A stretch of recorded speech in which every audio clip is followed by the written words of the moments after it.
This is the Lone Crater YouTube. We hope this video helps. In this video, I will explain how to make hot chocolate in a restaurant.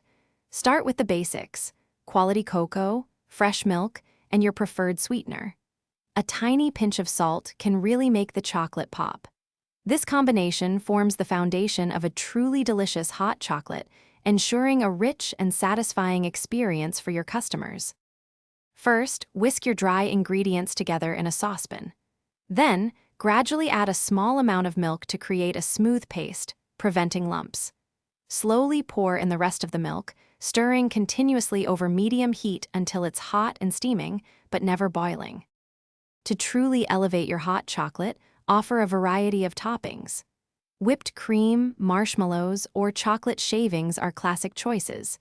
You can also introduce flavor syrups like vanilla or peppermint, or a dash of cinnamon.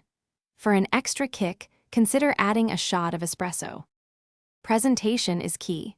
Serve your hot chocolate in a pre-warmed mug to keep it hot longer. Garnish attractively with your chosen toppings. A small spoon can be helpful for stirring in those delightful additions. Always strive for consistent quality, ensuring every cup is a memorable experience. Thanks for watching. Consider subscribing if we helped you.